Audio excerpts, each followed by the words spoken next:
Hello friend, welcome to the Noble Motherhood channel, and most importantly, welcome to the New Mom series. This is the second video of 8 total in the New Mom series, and you can expect in the month of February for me to deliver to you 2 new videos each week, a total of 8 during the month of February. So I highly encourage you, if you have not yet, to subscribe so that you do not miss any of the videos. So welcome again. My name is Hope. I am a wife and mother of 3 little boys, and I wanted to give you a very packed full video series for specifically new moms. You can be pregnant right now, or maybe you already have your baby. Maybe you're even a second-time mom, pregnant for the second time, but you're trying to glean some information from seasoned moms who have been there, done that. Well, I am your friend. Pretend that we're sitting down for a cup of coffee, and I am sharing with you just my genuine, vulnerable, motherly experience from being a mom now of almost six years. So once again, today is the second video of the series. So I'm going to be talking very specifically about a hospital birth versus a home birth. And if you have not watched the previous video, I talk about all things pregnancy in terms of, if I was pregnant again, what would I do? Fill in the blank for you. They're all things I share in that video, a very tangible, practical things I would do if I was pregnant. And so you can go back and watch that one as well. So let's dive right into the second video here. Hospital birth versus home birth. And I do have a ton of notes that I wrote down for the sake of my brain. So if you are pregnant for the very first time or second time over, I want to come to you as a friend in sharing my own life experience with choosing a hospital birth versus a home birth. And yes, I have had both. Our first 2 sons were born in the hospital, and then our last son was a home birth. And so my experience is not biased in any fashion. I have pros and cons for each, and so I want you to listen with open ears, and I pray that I just share the information from my own heart to you, and you can make your own decision with where you would like to give birth. Okay, so some questions I want to ask you to consider as you're deciding where to give birth is, number 1, where am I going to feel the most comfortable giving birth? And only you can answer this question for yourself. Where are you going to feel the most comfortable giving birth? Number 2 is, what do I want my birth experience to look like? And which place would lend itself to that desire? Number 3 is, how important is it to have medical interventions readily available? All right. So if you need to pause, go back, listen to these questions again. If you're pregnant, I would really encourage you to write down these questions in your journal and journal out your thoughts behind these questions. I think that it is highly important to process all that is going on in your mind and your heart during pregnancy so that you can come to a confident decision in where you want to give birth. I spoke about this in the previous video about being in the driver's seat when it comes to your birth story. So I stand behind that 1,000%. You as the mom who is carrying your baby, you are in the driver's seat.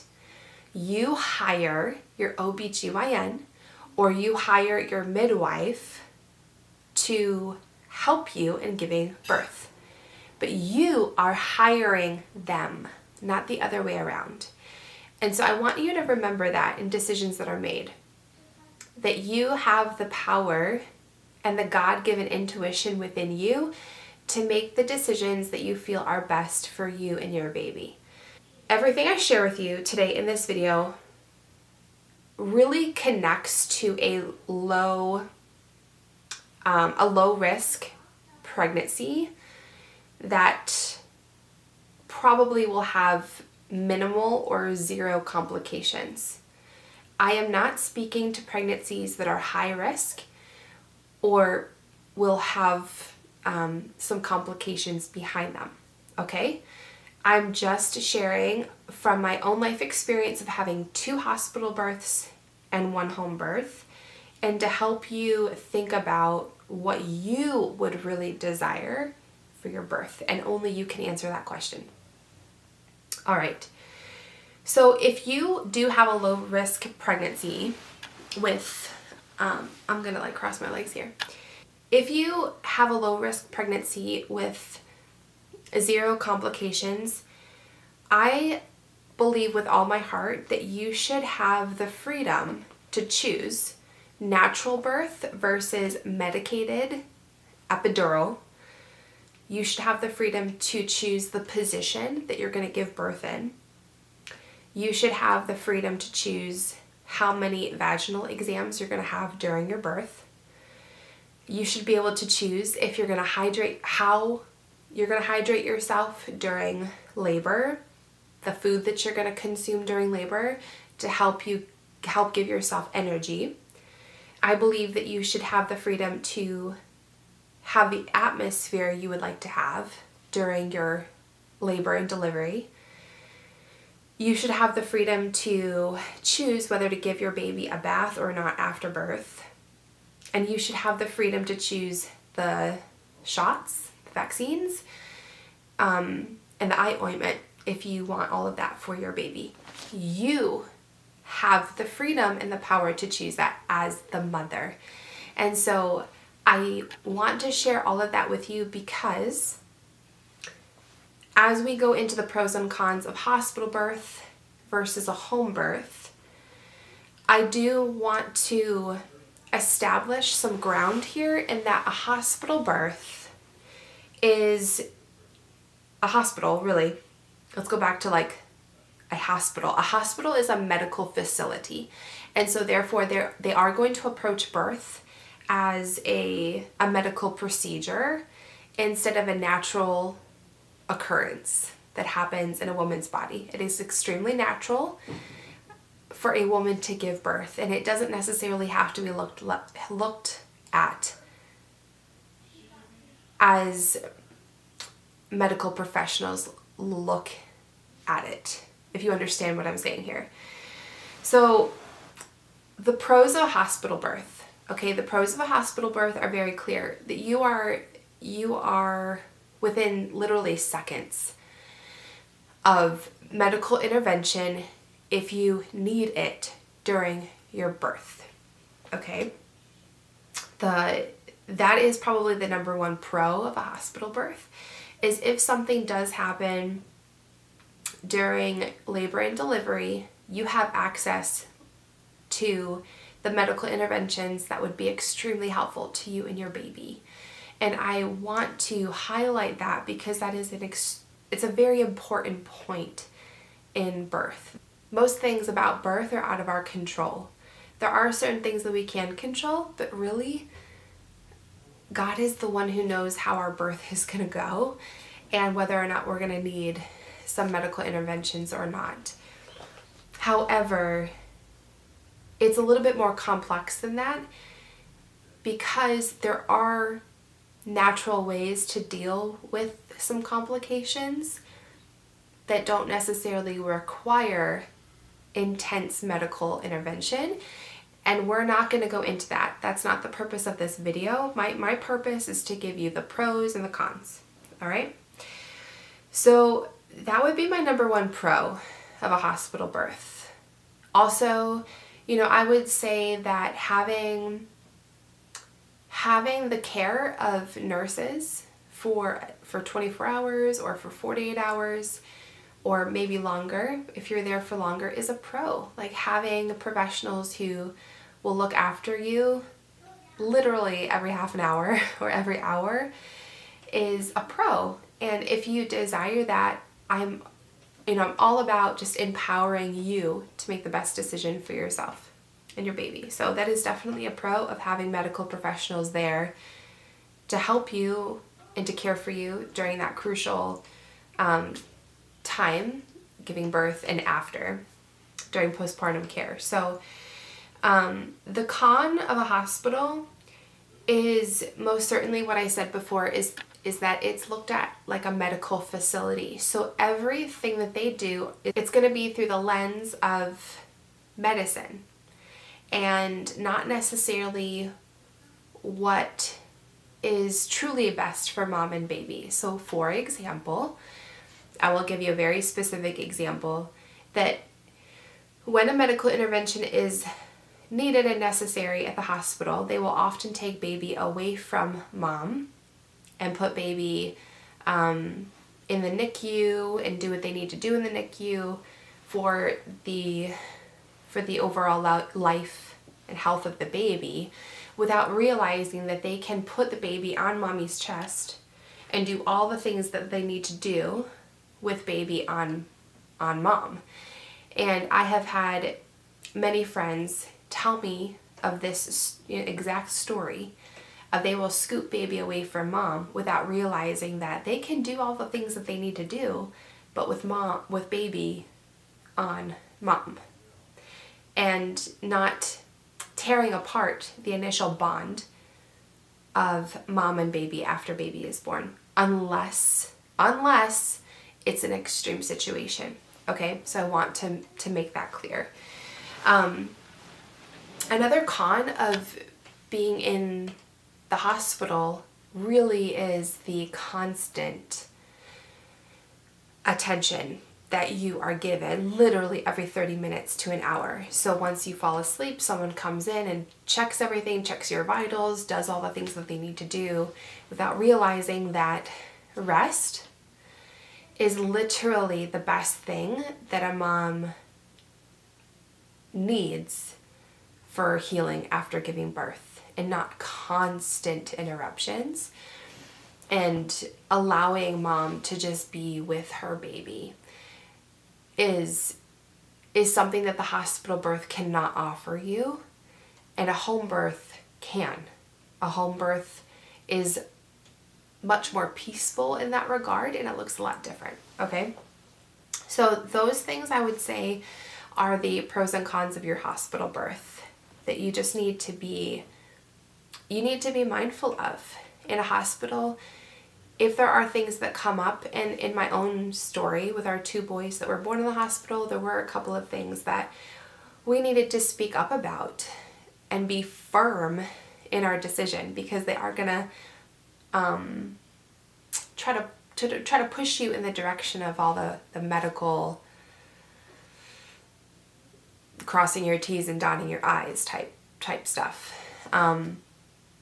And so I want you to just be aware of that. All right, now let's jump into the pros of a home birth. I believe that a home birth, if you're comfortable with this, that a home birth allows mom to be much more relaxed and at peace, because she's in her own home. She can do as she pleases during labor, and do chores around the house if that helps her during labor, and just continue on with life until it's time to, push baby out. A hospital birth is not like that. So that is definitely one of the pros of having a home birth, is that you have the freedom to still go about your normal everyday life in the comfort of your own home during your labor. And I believe that a home birth offers a mother that first step into practicing motherly intuition and knowing her body. I think that a home birth is so beautiful because it offers a mom the ability to really know what's going on in her body, to really understand contractions and how to work through those contractions, to understand the transitions in labor, to the point of pushing, and a hospital birth is just a little bit different. I don't think that mothers are maybe quite at ease in a hospital, and some are. And this is why I want you to answer that question. Where are you going to feel the most peaceful and comfortable during your birth? A hospital might be your answer, and that's great. I want to help you find that concrete answer so that you are confident in where you want to give birth and you can move forward in peace. The con of a home birth, well, let's go back. The pro, another pro of the home birth is it's a night and day experience for me. A hospital birth and a home birth. A home birth, I was able to give birth. And by the way, my husband delivered our third son single-handedly because our midwife was not quite here yet. And everything was fine. Me and baby were totally healthy and fine. But that was a firework birth story. I was able to get right into my own bed and start my postpartum journey very smoothly and peacefully. I was able to get right into bed, and within a couple of hours, 2 to 3 hours, I was able to fall asleep with our baby. And a hospital birth is not going to be like that. I really appreciated how a home birth offered me a much more relaxed and smooth start to my postpartum journey. I loved being at home and not having to come home and start my postpartum journey. I was already set up for a very restful experience, which I absolutely loved. And so those are my pros of the home birth. I think that there's also a lot of value in having one midwife who you see every single week with a home birth. We hired a midwife who we absolutely loved, and she was so intentional with me during my entire pregnancy. And I loved the fact that I just saw her. I didn't see lots of different midwives. I just saw her every single appointment, and she cared so deeply, not just about my pregnancy, but about what was actually, what other things were going on in my life that might be stressful at the time. Or I remember a couple of appointments where I just cried over some stressors, and it was so much more personable, and I loved that about a home birth. The con of a home birth, you might imagine, is that if a medical intervention is needed, where you do need to go to the hospital, a con would be that it is not seconds of getting help. It is more of an intentional process for the midwife to know, okay, it's time to get to the hospital. But if you have a very experienced midwife like me, I had one who was a midwife for 20 plus years. She knew exactly what she was doing. And she had informed me that she knows the signs. She knows the signs of if I need to get to a hospital. So if you are planning to have a home birth, I would have an honest conversation with your potential midwife in terms of what happens if you need to get me to the hospital. And are you experienced enough to know those signs, etc., etc., etc. So that would be my con of a home birth, my only con of a home birth. And I think that at this point, just to be honest with you, because I'm a mom of 3 little boys, I've been through birth many times now. If I were to do it all over again, which we're not, but if I were to, I would 100% choose another home birth. It was just everything that my soul needed to enter into motherhood again with our third son. So I hope that this video was helpful to you, starting with the questions I had you answer for yourself leading into these pros and cons. And if you have any questions, leave them in the comments below. I would love to answer any questions that you have.